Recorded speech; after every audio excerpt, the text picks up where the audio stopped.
Welcome to the Fast Track Listening Program. The ideas presented here are intended to assist you in developing a strong and profitable business for Amway IBOs affiliated with Marker Man Productions. For the calendar year 2023, the average income from Amway for all U.S. registered IBOs at the Founders Platinum level and below was $841 before expenses. See www.amway.com/income-disclosure for details and the most up-to-date information. Earnings depend on many factors, including customer base, business experience, effort, dedication, as well as quality and performance of the downline sales team. Enjoy the following message.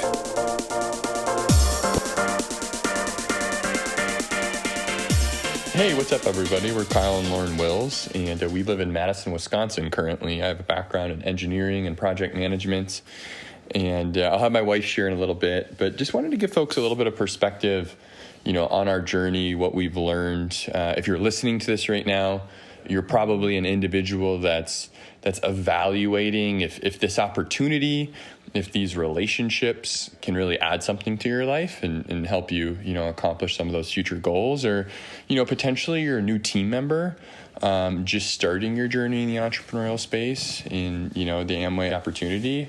And we hope that, some things that we share really resonate with maybe some of the questions or concerns you have or experiences you've had so far, new in your journey, and give you some perspective about what things can look like long term. So I'm going to kick it to my lovely wife and have her start out first, and we'll kind of, play a little volley action here and go back and forth. But why don't you take it away? Yeah, well, just to give you guys some of my background, the environment I grew up in, very much E-quadrant folks. It was go to school, get a good education, go get a good job. I come from a lineage of engineers, so naturally my dad was like, go to school and be an engineer. And I got a degree in English and freaked my family out a little bit. And I went into corporate writing. So paid the bills. We live in Madison, Wisconsin, as Kyle alluded to, so cost of living is affordable here. And, I realized getting my career off the ground that it wasn't working the way I thought it would, quite frankly. And so my older brother challenged me to diversify my income streams, and that just made a lot of sense to me. And to paint a little picture of where I was getting my career started. My brother was opening a door to a business network. I'm not a competitive person by background. I'm not a self-starter, if you will. There's a lot of things in me that just don't naturally align to the entrepreneurial space. And it wasn't something I'd anticipated doing in my life. But what happened is I got around this business community, and the concept of multiple income streams and having mentorship and really adding something else into my life. So I got around this community, and it really rocked my thinking. I started to meet people that had created a lot of success in their corporate climb, but were diversifying in this space because there was opportunity. I fell in love with the personal development. I fell in love with a lot of the people that I was getting to spend time with and had access to. So I jumped into the entrepreneurial journey, and I had a lot of personal growth to do. To give you a couple things that I had to figure out and work on, I had to learn how to do some sales. If you're going to operate a business in our industry, selling will be an aspect of that. And any industry, really, yeah, I think, right? any industry. Yeah, you can't get around that. Exactly. And I just remember getting access to some of the products, right? Placing some of my first orders, using products. And I remember my friends would use some of the energy drinks, and they'd be like, man, this stuff's really good. And I'd be like, yeah, it's really good. And they'd be like, it's good. Yeah. I'm like, yeah, for sure. Just afraid, terrified to ask for a sale and be like, hey, can I place an order for you? Would you like to buy a case? Because here's the thing. People are buying this stuff anyways, right? People are going to Whole Foods or to Target or wherever, and they're buying their probiotics and their vitamin water and their protein powders or whatever. And now it was just about me learning how to ask for a simple sale. And I had some real growth to do there. I had to learn how to do some good, authentic networking. And this actually came a little bit more naturally to me. I think a lot of people, when they start business, networking is something that maybe is the most uncomfortable aspect for them. I really enjoy meeting people. I'm a bit more of a social person than Kyle. So what I had to learn how to do is get a good skill set around building a bridge to the mentors and the coaches that I was going to have access to in this space. And when I learned that nuanced skill, it really propelled me to just quality networking, because I think that's what the ingredients people notice in our community is.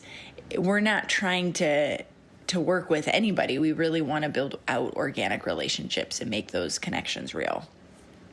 And then the other thing I had to learn how to do, which was a foreign space in my life, is I had to learn how to lean into mentorship. So my older brother, Craig, and his wife, Carrie, were really mentoring me in business. And I had family relationships, but that's very different than a mentoring relationship. And then working also with a couple, JP and Ritu Kapoor, were mentors in my life as I was getting my business started. And they were a couple that was older than me. They were from a different country than me. They had children. I hadn't started a family yet. So there was a lot of things that just felt out of my comfort zone. But here's the thing. I just really value learning from them, because these were people that had the fruit on the tree. And I understood very early on, if I wanted to change things in my life, I needed to get around people that had created results that I was actually looking for. Because today there's just so much noise. And I would make it a point to put in more calls. I would leave where I was living in Milwaukee, Wisconsin at the time, and drive 2 hours to go just spend an evening getting some time with them and getting some of their thought process, and drive back that same night so I could just get the right input into my brain. Mentorship and the community were things that I just didn't skimp on, because I knew that those were going to be so paramount in really shaping my understanding. Here's the thing. When I started building the business in this environment, my evenings and weekends were for my business. So I worked my day job. I did what most people are doing, 9 to 5. I brought my A game. I didn't compromise that. I always showed up at work the way I needed to. But then as soon as 5 o'clock rolled around, I was like, this is go time. This is Lauren's time to build something for myself and my future. And here's the thing some of you are going to have to grapple with. I had to be okay with being tired. You want to pick up a side hustle, you want to start a business to create a professional income outside of your career, whatever it is, you're going to have to compromise a little bit on your sleep sometimes. And in the virtual world, things are pretty accessible because you can jump into a Zoom call pretty quickly. But there is just, you can't sugarcoat it. I'd be lying if I said you can just coast your way to building out a side hustle. So during that work, as I was getting my business off the ground in my 20s, I actually got married. I was married for a handful of years, and that actually ended in a divorce at the end of my 20s. And that rocked me quite a bit, actually. It depleted my self-confidence, shook me up a little bit. And adversity is a part of all stories, but where it gets interesting is what people decide, the decisions they make after that, right? Because there's things that are just going to come into our life. Sometimes we have control over it, sometimes we don't. But I just recommitted to doing the work anyway. Even though things were uncomfortable, even though I was hurting in certain ways, I said, hey, I can still go work on something for my future. And I stopped the pity party, and I got back into the game of building out a business for my future. And I said, hey, I'm going to put the blinders on. Let me just see what I can do for 24 months. And I think sometimes that's what people need to do, is just get really focused and committed for a period of time to create some results and get some wins under their belt. And that's what I did. And I was able to rebuild business and create some more choice in my life. And here enters Kyle into this story. We obviously rolled in this business environment. He'll maybe talk a little bit about that. But we saw some alignment. We flirted a little bit. We started dating. And maybe not enter either, because we had worked with each other in this environment for a while, but entered in a bigger way, entered in a more romantic way. Maybe that's the right way to put it. Yeah. Well, that was great. I mean, I grew up pretty, similar to Lauren in kind of middle class, small town Wisconsin. Our personalities are very, very different though, and our tendencies are very different. I was one that was very competitive. I competed in, sports as I grew up. Like I was always doing something, whether it was soccer, basketball, track and field. I played football for a couple of years. I was in Taekwondo when I was younger, because let's be honest, like when you grow up in the 90s and the Ninja Turtles and the Power Rangers are on, like you just want to be one. So that was me kind of growing up. And then I had kind of like a pivotal decision in my life, because, I was debating maybe going to a smaller school and competing in athletics at the collegiate level, or my kind of the way my brain works and my skill set really tended to gravitate towards math and science. And, based on just some recommendations from teachers and stuff like that, they really felt engineering would be a great route for me, ironically enough, with Lauren's background and family history.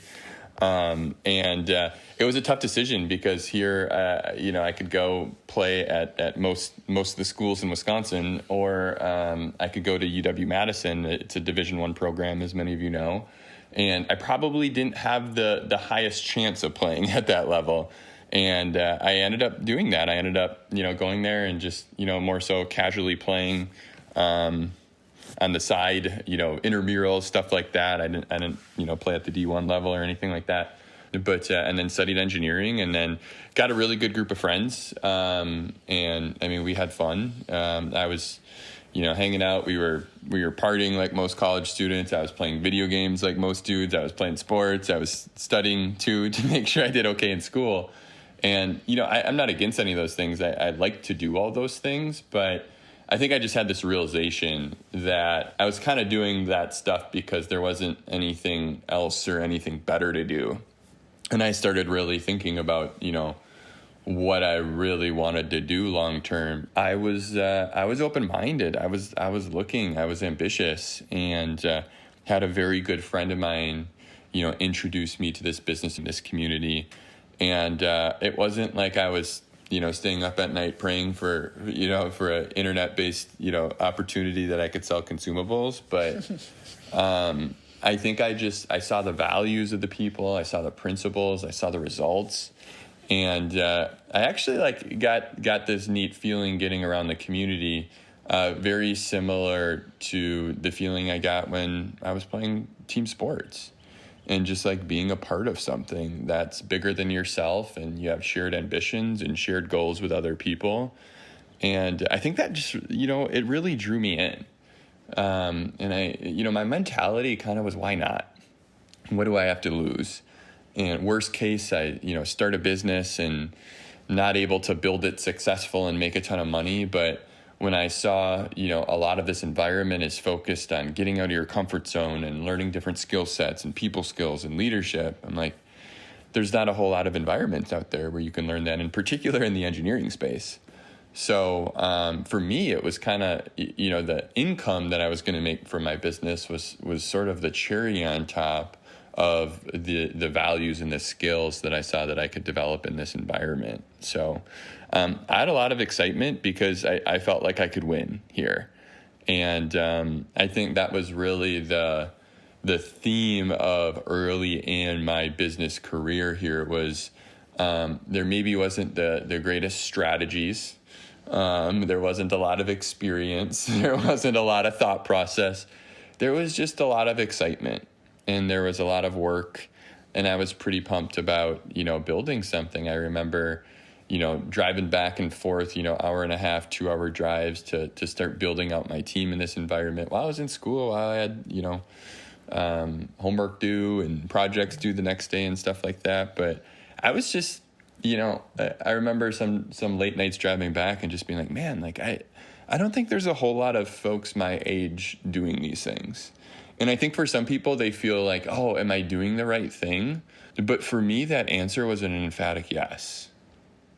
Because I knew others weren't doing this. And I knew, well, if I'm willing to do things others aren't willing to do, like, I have a higher likelihood of success. Just like in sports. Like, you don't see people showing up to practice 30 minutes early or staying an hour late and running drills. But the folks who do are the ones who typically perform better on the field. And I kind of took that same mentality into this environment. And I think, a couple things that I learned in that process too was I just really had to mature. There was a lot of like back and forth in my early business years, and we'd have excitement and growth, and then, things would happen, and we weren't sustaining it, and things would fall back. And it was kind of just, it was like a 16-year-old learning to drive stick shift, a manual transmission for the first time. The stop, go, right? And that was kind of like, my first couple of years. But eventually, I did start to figure it out. Here's one thing I realized is that, I decided to go against the typical grain, the typical, go to school, get good grades, get a good job, and work for 40 years. And when you decide to go against the grain, you need to understand that you're probably not going to find the approval of most people. Mm-hmm. Totally. You'll find the approval of some. I mean, one of my favorite kind of like memes, pictures that I see floating around social media these days is you'll never see an athlete criticize somebody for working out. You'll never see a successful musician criticize somebody for practicing an instrument. You'll never see a multimillionaire entrepreneur criticize for somebody for starting a business. Right.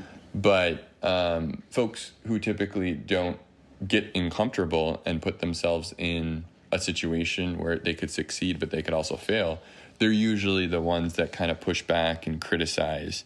And I had to be I just had to be willing to run my own race and not, build my business for the approval of others, but build my business because it fulfilled me. I knew I could help other people in this environment, and it was going to help me accomplish what I really wanted long term. So I prioritized my own self-growth. I realized like what I lacked in maybe professional experience, I can make up for in effort. I can make up for in growth. So, same thing that I took into sports. I mean, when my upline in this environment would maybe like, hey, listen to this audio, get back to me in a couple days. Let me know how you thought about it. I'd listen to it in a day and I'd ask them for another one. It was just, I never compromised getting around the associations or the team or the community or listening to the audios or reading the books. Those were just things that I really made a part of my habits. I made a part of who I was. I was going to be somebody who was going to grow and learn in different areas, and I knew it was going to benefit me long term. Something that I probably could have improved a little bit better going on is I sort of played both sides, so to speak, in my life. I don't want to say a different person, but kind of, who I was in this environment was slightly different than who I was outside of this environment. And I think, again, it goes back to that like desire for people's approval, not wanting to rub people the wrong way. And I think where I really started getting traction and starting to develop the ability to influence people. And this is one thing like I share to a lot of folks I speak with this environment. My opinion, if you want to build a large team in this environment and be successful, you have to develop the ability to influence others. And I say that very carefully, using the term influence versus selling or convincing or pitching, right? Influence is about you being about something to the point where other people want to follow you, right? So be convicted, be confident. And I just had to realize like, hey, I'm okay if not everybody agrees with me, but this is what I'm doing. This is where I'm going. And if that aligns with what you see for your future, like, hey, let's lock arms and let's do something together. I think that was a real big breakthrough for me. I also just, matured and became more reliable. And that's one thing in this environment, I, especially these days in the virtual world and stuff like that. I don't know, maybe it's just me. I think you'll relate to me on this too, babe, and hopefully the listeners as well. But I just feel like folks aren't as reliable as they used to be. And I don't know, maybe it's work from home and people being able to kind of do their own thing and pretend to do this or do that. But maybe it's maturity. Yeah. If you want people to follow you, they need to be able to rely on you. Yeah, 100%. And it's all about that accountability. It's about you backing up your word. It's showing them by the example. So yeah, I mean, I continued to learn those things and start to create traction in this environment, and started out my career as an engineer and got into project management. One thing I saw as a big benefit was my career started to skyrocket quite a bit because I was learning the soft skills and the people skills that a lot of employers value. And I was learning them in this environment. My engineering classes definitely didn't teach me that. So, I got into management in my mid-20s, and, I didn't have to compromise my career to create success in this environment. And I was doing really well working in management and engineering. And then I was able to build a business in this environment that, it allowed me to clear all my college debt. I graduated with almost $50,000 in debt out of school, and I was able to clear that by the time I was 25. I wasn't wealthy. I wasn't a multimillionaire or anything like that, anything close to that. But I just had a peace of mind about my life. I remember going into work and, folks complaining about car breaking down. Oh, I got to replace this and that. I'm going to have to work extra hours, try to get some overtime. And that's just like, I never had to have that thought process because I kind of rooted myself in this environment. And I had built something alongside my career to give myself that choice. And it was a really big blessing.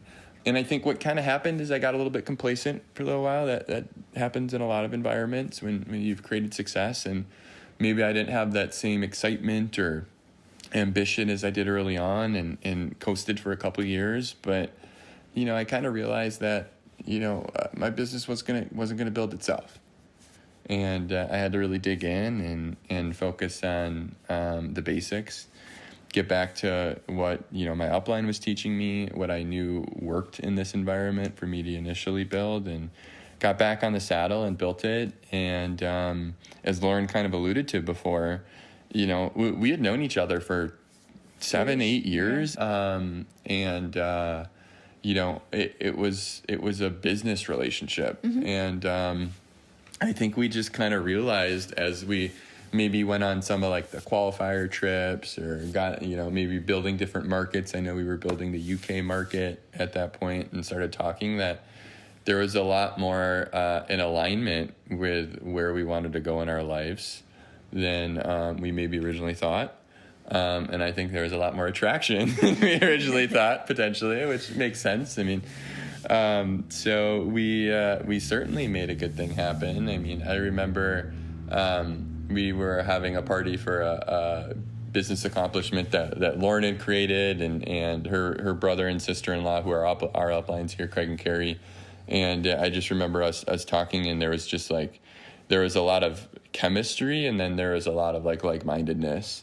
And I mean, I think our first date, we went and watched the fireworks and talked about life and talked about where we were going and backgrounds and all of that. And it was really obvious early on. I mean, and it's funny to say early on because it wasn't. We had known each other for 8 years at that point. But early on, when we finally started dating, that it was a really good thing. And we started building things together shortly thereafter. So if you want to add anything to that or start talking about building things together. Yeah, I mean we took dating seriously because we were both at a place in our life where I know we really wanted to make the right strides forward. We weren't playing around. We had graduated, I don't know if it's the right word, from casually dating people to just really making a commitment, and we did that because we knew where we wanted to go. And we locked arms, and we had to figure out how to work together a little bit, both having very different personalities, different backgrounds.